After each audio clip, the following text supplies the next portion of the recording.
जय श्री राधा बहनों। आज मैं आपको एक ऐसी कथा सुनाऊंगी जो हमारे पितरों की आत्मा को मुक्ति दिलाने का मार्ग है। कहा गया है, इंदिरा एकादशी की कथा सुनने और व्रत करने वाला न केवल अपने जीवन को पवित्र करता है बल्कि अपने माता पिता और पूर्वजों को स्वर्ग तक पहुंचा देता है। सोचिए बहनों, क्या इससे बड़ा सौभाग्य कोई हो सकता है? आइए मन को शांत कीजिए और इस पावन कथा में डूब जाइए। बहनों, यह कथा बहुत ही महत्वपूर्ण है क्योंकि इसमें स्वयं भगवान श्री कृष्ण युधिष्ठिर को इंदिरा एकादशी की महिमा बताते हैं। इसलिए पूरे ध्यान से मन लगाकर सुनिए। एक बार की बात है, पितृपक्ष का समय था। राजा युधिष्ठिर अपने राजमहल में बैठे थे। मन में अनेक विचार उमड़ रहे थे। उन्होंने देखा कि इन दिनों प्रजाजन अपने पितरों का तर्पण कर रहे हैं, दान पुण्य कर रहे हैं। युधिष्ठिर के हृदय में भी यही प्रश्न उठ रहा था, कौन सा ऐसा उपाय है जिससे उनके पितरों की आत्मा को सर्वश्रेष्ठ फल प्राप्त हो सके। युधिष्ठिर सोचते हुए भगवान श्री कृष्ण के पास पहुँचे। वे दोनों कुरुक्षेत्र के शांत बाग में बैठे थे।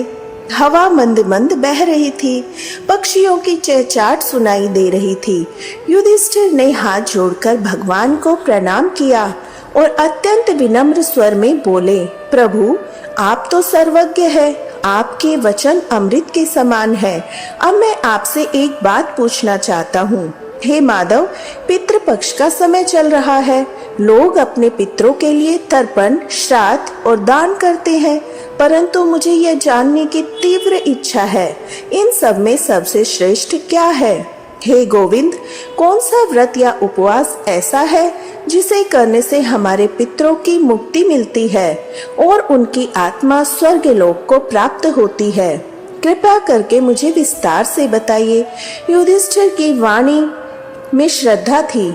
उनके प्रश्न में केवल जिज्ञासा नहीं बल्कि पितरों के लिए चिंता भी झलक रही थी। भगवान श्री कृष्ण मुस्कुराए। उनका चेहरा दिव्य तेज से चमक रहा था। उन्होंने धीरे धीरे युधिष्ठिर की ओर देखा और कहा, राजन, तुम्हारा यह प्रश्न बहुत उत्तम है। जो भी मनुष्य अपने पितरों के उद्धार के लिए चिंतित रहता है और उनके कल्याण की कामना करता है, वह वास्तव में धर्मात्मा कहलाता है। हे धर्मराज, सुनो, मैं तुम्हें उस व्रत का वर्णन करूंगा जो समस्त व्रतों में श्रेष्ठ है। उसका नाम है इंदिरा एकादशी। यह व्रत पितृपक्ष के दौरान आता है। इसको करने से पितरों को तुरंत मुक्ति मिलती है। इस व्रत के प्रभाव से पितृ नरक और पितरक से निकलकर स्वर्ग में स्थान पाते हैं। युधिष्ठिर, इस एक व्रत के समान कोई दूसरा साधन नहीं है। यह व्रत संतान के लिए उतना ही कल्याणकारी है जितना पितरों के लिए। जो इसे श्रद्धा और नियम पूर्वक करता है, उसके जीवन से सारे पाप मिट जाते हैं। युधिष्ठिर ध्यान पूर्वक सुन रहे थे। उन्होंने हाथ जोड़कर पुनः प्रश्न किया, हे केशव, कृपया विस्तार से कहिए, यह व्रत कैसे किया जाता है? इसमें कौन कौन से नियम है? कौन सी कथा सुननी चाहिए और किन विधियों का पालन करना चाहिए? और प्रभु, यदि कोई पुरुष या स्त्री अपने पितरों की आत्मा को मुक्त करना चाहे तो क्या यह व्रत पर्याप्त होगा? भगवान श्री कृष्ण ने मुस्कुराते हुए उत्तर दिया, राजन, सुनो, मैं तुम्हें एक अत्यंत प्राचीन कथा सुनाता हूँ। यह कथा उस राजा की है जिसकी माँ पितृलोक में पीड़ा झेल रही थी। उसने इंदिरा एकादशी का व्रत करके अपनी माँ को स्वर्ग में स्थान दिलाया। युधिष्ठिर, जब तुम यह कथा सुनोगे तो तुम्हें स्वयं अनुभव होगा यह व्रत कितना महान है। देखो बहनों, यह वही स्थान है जहाँ कथा की धारा बहने लगती है। भगवान श्री कृष्ण ने केवल व्रत की महिमा नहीं बताई बल्कि एक जीवंत उदाहरण देकर समझाया, क्योंकि जब हम कथा के माध्यम से सुनते हैं तो हमारे हृदय का गहरा असर होता है। बहनों, भगवान श्री कृष्ण ने युधिष्ठिर को समझाने के लिए जो कथा सुनाई, उसकी शुरुआत होती है एक अत्यंत धर्मप्रिय और सत्यनिष्ठ राजा से। बहनों, प्राचीन काल में महिष्मती नामक नगरी में एक महान राजा राज्य करता था। उसका नाम था इंद्रसेन। राजा इंद्रसेन अपने नाम की तरह तेजस्वी और पराक्रमी था। उसका स्वरूप आकर्षक था। उसके नेत्र कमल के समान विशाल और शांत थे। उसके मुख पर सदैव करुणा और प्रसन्नता झलकती रहती थी। राजा केवल बलवान ही नहीं बल्कि धर्म का पालन करने वाला था। वह अपनी प्रजा को अपने बच्चों की तरह मानता था। जिस प्रकार एक पिता अपने पुत्र को कष्ट में देखकर तुरंत सहानुभूति जताता है, उसी प्रकार राजा इंद्रसेन भी प्रजा की पीड़ा देखकर तुरंत उपाय करता है। उसके राज्य में लोग सुखी थे। कोई भूखा नहीं था, कोई दुखी नहीं था। अन्न, जल और धन की कोई कमी नहीं थी। नगरी में हर ओर धर्म और संस्कृति की छटा बिखरी हुई थी। बहनों, उस समय का महल भी अद्भुत था। ऊंचे ऊंचे स्तंभ, सुंदर बाग बगीचे, फव्वारे की मधुर ध्वनि, गंधराज फूलों की सुगंध सब मिलकर वातावरण को स्वर्ग के समान बना देते थे। महल में दासी दास कार्य करते थे, परंतु सबका व्यवहार इतना नम्र था कि वहां अहंकार का नाम भी नहीं था। राजा इंद्रसेन का हृदय विशेष रूप से अपनी माँ से जुड़ा हुआ था। उनकी माँ अत्यंत स्नेहमयी, धार्मिक और दयालु थी। राजा के जीवन में उनकी माँ का स्थान सर्वोपरि था। वह केवल पुत्र को राजपाट का ज्ञान ही नहीं देती थी, बल्कि धर्म, नीति, करुणा का भी पाठ कराती थी। बहनों, अब जरा सोचिए, एक पुत्र जो भले ही राजा हो, लेकिन जब वह अपनी माँ के सामने बैठता है तो वही मासूम बच्चा बन जाता था।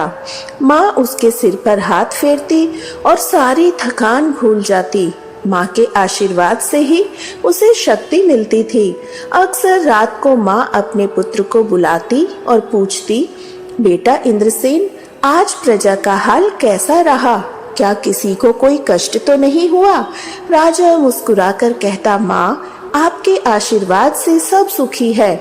माँ उसकी उपलब्धियों पर गर्व करती थी, लेकिन साथ ही चेतावनी भी देती, बेटा, शक्ति का अहंकार मत करना। राजा का सबसे बड़ा धर्म है न्याय और दया। बहनों, ऐसी थी उनकी माता, धर्मपरायण, स्नेहमहीन और मार्गदर्शक। उनकी उपस्थिति ही महल को मंदिर बना देती थी। राजा इंद्रसेन के प्रति प्रजा का प्रेम भी अद्भुत था। लोग उसे केवल राजा नहीं बल्कि पिता के समान मानते थे। जहाँ भी राजा जाते, फूल बरसाते और जय जयकार करते। वृद्धजन उन्हें आशीर्वाद देते, बालक उनके दर्शन मात्र से आनंदित हो जाते। उस समय महिष्मती नगरी का वातावरण वास्तव में स्वर्ग जैसा था। ना कोई बीमारी, ना कोई अन्याय, ना कोई दुख। सब लोग प्रसन्न थे। यह सब केवल राजा की धर्मप्रियता और माता के संस्कार का परिणाम था। सोचिए बहनों, अगर किसी के जीवन में माँ का साथ हो तो वह कितना सुखी होता है। माँ केवल जन्म देने वाली नहीं होती, वह तो जीवन की दिशा देने वाली होती है। राजा इंद्रसेन के जीवन में भी यही सत्य था।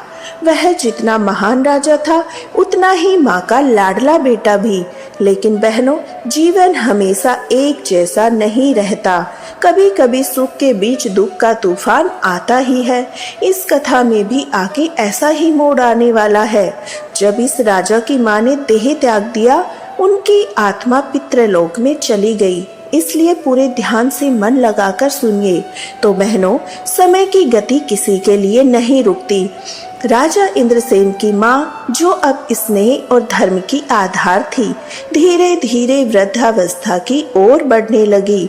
शरीर में थकान आ गई, नेत्रों की ज्योति मंद पड़ने लगी, लेकिन उनके मुखमंडल पे अभी भी वही शांति और तेज था। एक दिन महल में गंभीर वातावरण छा गया। चिकित्सक और विद्वान बुलाए गए। राजा स्वयं माँ के चरणों के पास बैठा था। उनकी आंखों से आंसू बह रहे थे। वह कह रहा था, माँ मुझे छोड़कर मत जाइए, आपके बिना यह राजमहल सूना हो जाएगा। माँ ने करुणा भरी दृष्टि से पुत्र को देखा और बोली, बेटा इंद्रसेन, हर आत्मा को एक दिन इस शरीर को छोड़कर जाना ही पड़ता है। तुम्हें धर्म और न्याय का मार्ग कभी नहीं छोड़ना। याद रखना, तुम्हारी माँ सदैव तुम्हारे साथ आशीर्वाद रूप में रहेगी। इतना कहकर उन्होंने गहरी सांस ली और शांत भाव से अपनी आंखें बंद कर ली। पूरा महल विलाप से गूंज उठा। राजा इंद्रसेन की आंखों से आंसू रुकने का नाम नहीं ले रहे थे। वह माँ के चरणों से लिपट कर रो रहा था। माँ, माँ, आप मुझे अकेला छोड़कर क्यों चली गई? प्रजा भी शोक में डूब गई। सभी नगरवासी अपनी महारानी के अंतिम दर्शन के लिए आए। हर किसी की आंखों में आंसू थे। राज्य का वातावरण मानो अंधकार में हो गया था। बहनों, हम सब जानते हैं जब कोई अपना हमें छोड़कर जाता है तो जीवन कितना खाली हो जाता है। राजा का दुख भी वैसा ही था। लेकिन बहनों, यहीं से कथा में एक अद्भुत मोड़ आता है। माँ की आत्मा शरीर त्यागने के बाद पितृलोक पहुंची। पितृलोक का दृश्य बड़ा ही विचित्र था। वहाँ कई आत्माएं अपने अपने कर्मों के अनुसार दुख या सुख भोग रही थी। राजा इंद्रसेन की माँ, जिन्होंने जीवन भर धर्म किया था, फिर भी पूर्व जन्म के कुछ छोटे बड़े पापों के कारण पितृलोक में बंध गई।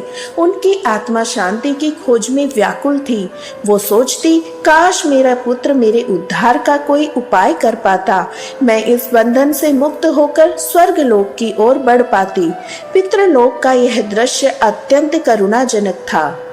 आत्माएं जल की तरह तड़प रही थी, जैसे मछली पानी के बिना छटपटाती है। बहनों, कुछ ही दिन बीते थे कि राजा इंद्रसेन को एक अद्भुत स्वप्न आया। उसने देखा उसकी माँ उसके सामने खड़ी है, लेकिन उनका चेहरा वैसा प्रसन्न नहीं था जैसा जीवन काल में था, बल्कि उनका स्वरूप उदास और करुणामय था। उन्होंने कहा, बेटा इंद्रसेन, मैं पितृलोक में पीड़ा भोग रही हूँ। मेरी आत्मा बंधन में है। तुम्हें मेरा उद्धार करना होगा। यदि तुम सच्चे हृदय से प्रयत्न करोगे तो मैं मुक्त होकर स्वर्ग जा सकती हूँ। यह कहते हुए उनकी आंखों से आंसू झरने लगे। राजा व्याकुल होकर बोला, माँ बताइए, मैं क्या करूँ? कौन सा उपाय करूं जिससे आपको मुक्ति मिल सके? लेकिन तभी स्वप्न टूट गया। राजा के हृदय में गहरा कंपन हुआ। वह सोचने लगा, यह केवल स्वप्न नहीं था, यह माँ की आत्मा पुकार रही थी। सोचिए बहनों, क्या स्थिति होगी जब अपनी ही माँ स्वप्न में आकर यह कहे वह परलोक में दुखी है। क्या कोई संतान चैन से रह सकती है? राजा इंद्रसेन का हृदय भी विचलित हो गया। वह बार बार माँ के शब्दों को याद कर रहा था। उसकी आंखों से आंसू थम नहीं रहे थे। वह मन ही मन प्रार्थना करने लगा, हे भगवान, मुझे मार्ग दिखाइए। मैं अपनी माँ को कैसे मुक्ति दिलाऊं? बहनों, माँ के देहांत और स्वप्न में उनके करुण स्वरूप को देखने के बाद राजा इंद्रसेन का हृदय शोक से भर गया। दिन रात उसके मन में वही दृश्य घूमता। माँ आंसुओं से कह रही है, बेटा मुझे पितृलोक से मुक्त करो। राजमहल में बैठा बैठा विचार करता, अब मैंने अपने जीवन में धर्म किया, न्याय किया, लेकिन फिर भी मेरी माँ पितृलोक में दुख भोग रही है। क्या मैं इतना असमर्थ हूँ कि उनकी आत्मा की पीड़ा दूर न कर सकूं? राजा का मन राजकाज से विरक्त हो गया। वह प्रजाजनों से भी कम मिलने लगा। उसके चेहरे की आभा मंद पड़ गई। बहनों, जब किसी का दुख असहनीय हो जाता है तो ईश्वर स्वयं उसके लिए मार्ग खोलते हैं। एक दिन जब राजा वन में गया तो उसने एक अत्यंत तेजस्वी ऋषि को देखा। उनकी जटाएं आकाश को छू रही थी। नेत्र शांत और गंभीर थे। शरीर से दिव्य प्रकाश प्रस्फुटित हो रहा था। राजा ने उनके चरणों में प्रणाम किया और कहा, गुरुदेव, मैं अत्यंत दुखी हूँ। मेरी माँ पितृलोक में पीड़ा भोग रही है। स्वप्न में उन्होंने मुझसे कहा कि मैं उनका उद्धार करूं। कृपया बताइए, मैं कौन सा उपाय करूं जिससे मेरी माँ की आत्मा मुक्त हो जाए? ऋषि ने करुणा भरी दृष्टि से राजा को देखा और बोले, वत्स, तुम्हारा दुख उचित है। संतान का धर्म है वह अपने पितरों के उद्धार के लिए प्रयत्न करे। तुम्हारी माँ की आत्मा तभी मुक्त होगी जब तुम श्रद्धा से इंदिरा एकादशी व्रत का पालन करोगे। राजा ने हाथ जोड़कर पूछा, गुरुदेव कृपया विस्तार से बताइए, इंदिरा एकादशी व्रत कैसे किया जाता है? इसके नियम क्या है? इसकी विधि क्या है? ऋषि मुस्कुराए और बोले, वत्स इंद्रसेन सुनो ध्यान से। यह व्रत पितृ पक्ष की एकादशी को किया जाता है। इस व्रत की विधि इस प्रकार है। प्रातः काल नदी सरोवर में स्नान करो, फिर भगवान विष्णु का ध्यान करके यह संकल्प लो कि मैं अपने पितरों की मुक्ति के लिए इंदिरा एकादशी व्रत कर रहा हूँ। इस दिन अन्न का त्याग करना होता है, केवल फलाहार और जल से दिन व्यतीत करो। रात्रि में भी जागरण करके भगवान विष्णु का नाम जपो। भगवान विष्णु की मूर्ति या चित्र को गंगा जल से स्नान कराओ। फिर चंदन, फूल, दीप, नैवेद्य अर्पित करो। तुलसी पत्र अवश्य चढ़ाओ, क्योंकि बिना तुलसी के पूजा अधूरी रहती है। ब्राह्मणों को वस्त्र, अन्न और दक्षिणा दो। पितरों के लिए तर्पण करो, गंगा जल अर्पित करो। यह सब तुम्हारे पितरों तक पहुंचकर उन्हें प्रसन्न करेगा। दिन भर भगवान का नाम लेते हुए शाम को इंदिरा एकादशी की कथा अवश्य सुनो। कथा सुनने से व्रत का फल अनेक गुना बढ़ जाता है। ऋषि ने आगे कहा, वत्स यदि तुम इस विधि से व्रत करोगे तो निश्चय ही तुम्हारी माता पितरक से मुक्त होकर स्वर्ग में स्थान पाएगी। ऋषि के वचन सुनकर राजा इंद्रसेन की आंखों में चमक आ गई। वह बोला, गुरुदेव आपने मुझे जीवन का सबसे बड़ा मार्ग दिखाया। मैं संकल्प करता हूँ कि पितृ पक्ष में श्रद्धा और नियम पूर्वक यह व्रत अवश्य करूँगा। राजा ने ऋषि के चरणों में प्रणाम किया और उनका आशीर्वाद लेकर लौट गया। अब उनके मन में दुख कुछ कम हो गया था, क्योंकि उन्हें उपाय मिल गया था। उनके हृदय में एक बड़ी ही संकल्प गूंज रहा था, मैं यह व्रत करूँगा और अपनी माँ की आत्मा को मुक्त कराऊंगा। बहनों, क्या यह हम सबके लिए गहरी सीख छुपी है? कभी कभी जीवन में ऐसे प्रश्न आते हैं जिनका उत्तर हमें सामान्य बुद्धि से नहीं मिलता। तब संत, गुरु या ऋषि ही हमारा मार्गदर्शन करते हैं। जैसे राजा इंद्रसेन को इंदिरा एकादशी का उपाय बताया। इसलिए जब भी हम संकट में या उलझन महसूस करें तो हमें शास्त्र, गुरु या किसी ज्ञानी से मार्गदर्शन लेना चाहिए। बहनों, ऋषि से उपदेश पाकर राजा का मन अब शांत हो चुका था। उसके हृदय में एक ही संकल्प बार बार गूंजता, माँ को मुक्त कराना है, माँ को स्वर्ग तक पहुँचाना है। पितृपक्ष का समय निकट आया। नगर में चारों ओर श्राद्ध और तर्पण की सुगंध फैल रही थी। घरों में लोग अपने पितरों को याद कर रहे थे। राजा ने भी इस अवसर पर स्नान करके भूमि पर खड़े होकर संकल्प लिया, आज मैं इंद्रसेन अपनी माता समस्त पितरों के उद्धार के लिए इंदिरा एकादशी का व्रत करूंगा। हे विष्णु भगवान, कृपा करके मेरी श्रद्धा स्वीकार करें। सुबह सूर्योदय से पहले राजा ने पवित्र सरोवर में स्नान किया। उसने गंगा जल से आचमन किया और पवित्र वस्त्र धारण किए। महल में एक विशेष पूजा मंडप बनाया गया, जहाँ भगवान विष्णु की सुंदर मूर्ति विराजमान की गई। राजा ने स्वयं हाथ जोड़कर भगवान का पूजन किया। इंद्र चंदन, अक्षत, फूल, तुलसी और दीपक से पूजा की गई। राजा ने मंत्रों का उच्चारण करते हुए कहा, हे विष्णु प्रभु, इस व्रत की शक्ति से मेरे पितरों को शांति मिले। इसके बाद राजा ने अन्न का त्याग किया, केवल फलाहार और जल पर दिन बिताने का प्रण लिया। बहनों, इंदिरा एकादशी व्रत केवल भूखा रहने का नाम नहीं है, यह मन, वचन और कर्म से शुद्ध रहने का संकल्प है। राजा ने पूरे दिन असत्य नहीं बोला, किसी का दिल नहीं दुखाया, भक्ति और नाम स्मरण में समय बिताया, दान पुण्य भी किया, गरीब और ब्राह्मणों को अन्न, वस्त्र और दक्षिणा दी। महल में वर्ती स्त्रियों ने भी व्रत कथा का श्रवण किया। हर ओर वातावरण पवित्र और भक्तिमय हो उठा। जैसे ही सूर्यास्त हुआ, राजा ने विष्णु मंदिर के अंदर दीपमालाएं जलाई। महल में भजन कीर्तन होने लगा, संगीत की ध्वनि और हरे राम हरे कृष्ण का गान गूंजने लगा। राजा ने भी पूरी रात जागरण किया। उनका मन माँ की यादों से भर जाता तो वह आंसू बहाता और भगवान से प्रार्थना करता, हे प्रभु, मेरी माँ की आत्मा को शांति दीजिए। रात्रि के मध्य में एक विद्वान पुरोहित ने सबको इंदिरा एकादशी की महिमा सुनाई। राजा ध्यान से कथा सुनता रहा, हर शब्द उसके हृदय को स्पर्श करता। कथा के अंत में उसने हाथ जोड़कर कहा, गुरुदेव, आज मैंने जीवन का सबसे बड़ा धर्म समझा है। देखिए बहनों, राजा ने इस व्रत को केवल रीति रिवाज मानकर नहीं किया, उसने पूरे भाव, पूरे मन और आत्मा से इसे निभाया। यही कारण है कि इस व्रत का फल उसे अवश्य मिलने वाला था। हम सब भी अगर कभी यह व्रत करें तो केवल खान पान पर नहीं, बल्कि अपने विचारों और आचरण पर भी संयम रखें, तभी व्रत का असली फल मिलता है। तो बहनों, जब कोई संतान पूरे मन, श्रद्धा और विश्वास से अपने पितरों के लिए व्रत करती है तो उसका प्रभाव तुरंत ही पितरक तक पहुंचता है। राजा इंद्रसेन ने जिस शुद्ध भाव से इंदिरा एकादशी का व्रत किया था, वही उसके पितरों तक प्रकाश बनकर पहुंचा। उसकी माता जो अपित्र लोक के अंधकार में बंधी थी, उसने उसी क्षण अपने चारों ओर दिव्य आभा देखी। उनके हृदय में वर्षों से जो पीड़ा और तृष्णा थी, वह धीरे धीरे मिटने लगी। बहनों, शास्त्रों में कहा गया है, पितरक वह स्थान है जहाँ आत्माएं अपने कर्मों के अनुसार ठहरती है।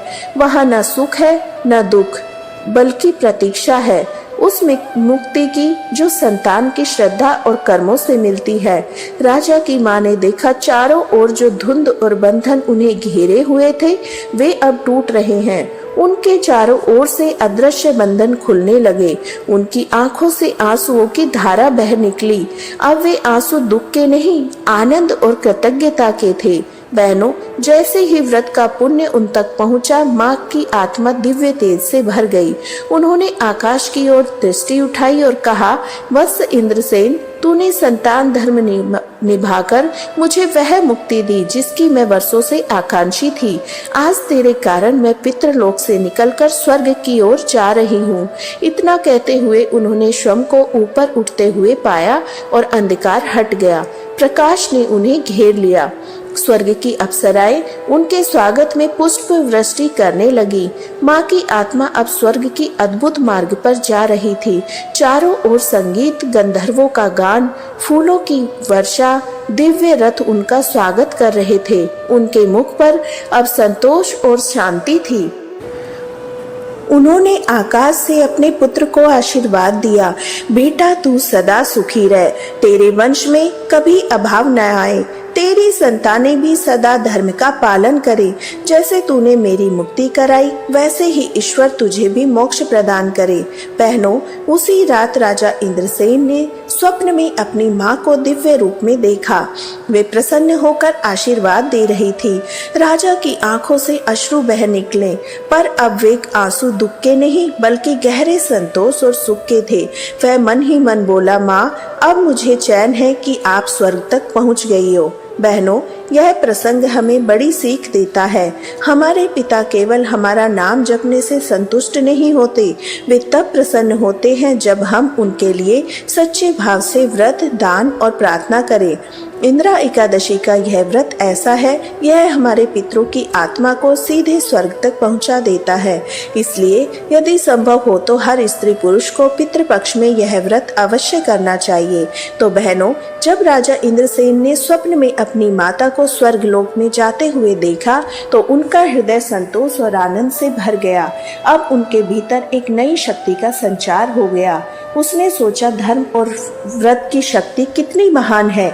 जिसने मेरी माँ को मुक्त करा दिया, वह किसी के भी जीवन को संवार सकती है। राजा अब केवल राजकाज ही नहीं करता, बल्कि धर्म और भक्ति के कार्य में भी अग्रसर रहता था। राजा ने नगर में यह घोषणा करवाई कि हे नागरिकों, जो भी स्त्री पुरुष पितरों के लिए कल्याण चाहते हैं, वह पितृपक्ष में श्रद्धा पूर्वक इंदिरा एकादशी का व्रत करें। लोगों ने जब यह सुना कि स्वयं राजा की माँ इस व्रत से स्वर्ग गई है, तो उनमें उत्साह बढ़ गया। नगर की स्त्रियां, पुरुष, यहाँ तक कि बच्चे भी भगवान विष्णु के नाम का स्मरण करने लगे। नगर का वातावरण भक्ति और पुण्य से भर गया। जहाँ पहले लोग केवल सांसारिक सुख में लगे रहते थे, अब वे धर्म, दान और व्रत में भी रुचि लेने लगे। फल स्वरूप राज्य में समृद्धि, शांति, आनंद छा गया। बहनों, व्रत के बाद राजा का जीवन और सुखमय हो गया। उसके घर में मंगल कार्य होने लगे। राज्य में कभी अकाल या महामारी नहीं आई। प्रजा उन्हें धर्मात्मा राजा कहकर पुकारती। राजा इंद्रसेन स्वयं भी हर वर्ष पितृपक्ष में इंदिरा एकादशी का व्रत करता रहा। उसकी भक्ति और श्रद्धा देखकर भगवान विष्णु उस पर प्रसन्न हुए। उसे लंबा, सुखी, यशस्वी जीवन प्रदान किया। बहनों, इस कथा को युधिष्ठिर ने श्री कृष्ण से सुना था। कथा के अंत में भगवान ने कहा, युधिष्ठिर, जो मनुष्य श्रद्धा से इंदिरा एकादशी का व्रत करता है, उसके पितरों की आत्मा पितरक से मुक्त होकर स्वर्ग में जाती है। उस व्रत का पुण्य इतना महान है कि स्वयं व्रती भी पाप मुक्त होकर अंत में मोक्ष को प्राप्त करता है। यह व्रत धन, संतान, सुख, समृद्धि, दीर्घायु और परलोक के कल्याण सब कुछ प्रदान करने वाला है। इसलिए इस व्रत का पालन हर किसी को करना चाहिए। बहनों, अब आप ही सोचिए, क्या इससे बड़ा कोई पुण्य हो सकता है? हम अपने पितरों को स्वर्ग पहुंचा दें और साथ ही अपने लिए सुख और मोक्ष का मार्ग प्रशस्त करें। इसलिए शास्त्रों में कहा गया है, पितृपक्ष में किया गया कोई भी कार्य व्यर्थ नहीं जाता। अगर उस समय इंदिरा एकादशी का व्रत कर लिया जाए तो यह सोने पर सुहागा हो सकता है। बहनों, इस प्रकार इंदिरा एकादशी की व्रत कथा पूर्ण होती है। ओम जय एकादशी, जय एकादशी, जय एकादशी माता। विष्णु पूजा व्रत को धारण कर शक्ति मुक्ति पाता। तेरे नाम गिनाऊं देवी, भक्ति प्रदान करनी। गण गौरव की देनी माता, शास्त्रों में वर्णी। ओम जय एकादशी, जय एकादशी, जय एकादशी माता। विष्णु पूजा व्रत को धारण कर शक्ति मुक्ति पाता। मार्गशीर्ष के कृष्ण पक्ष की उत्पन्ना जन्मी। शुक्ल पक्ष में हुई मोक्षदा, मुक्तदाता बन आई। ओम जय एकादशी, जय एकादशी, जय एकादशी माता। विष्णु पूजा व्रत को धारण कर शक्ति मुक्ति पाता। पोष के कृष्ण पक्ष की सफला नामक है। कृष्ण पक्ष में होए पुत्रदा, आनंद अधिक रहे।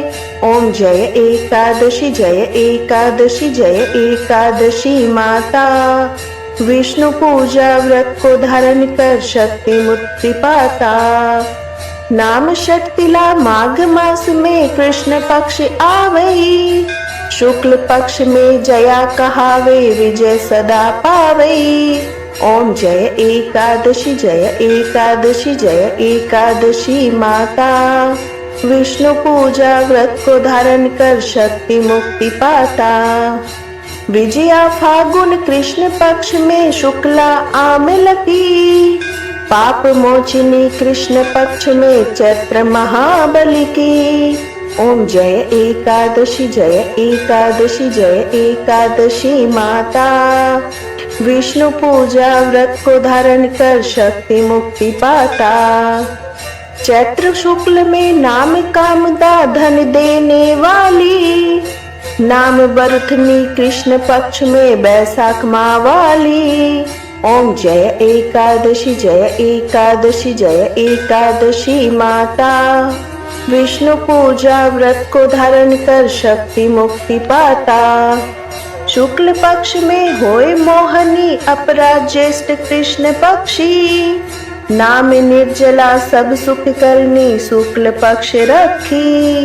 ओम जय एकादशी, जय एकादशी, जय एकादशी माता। विष्णु पूजा व्रत को धारण कर शक्ति मुक्ति पाता।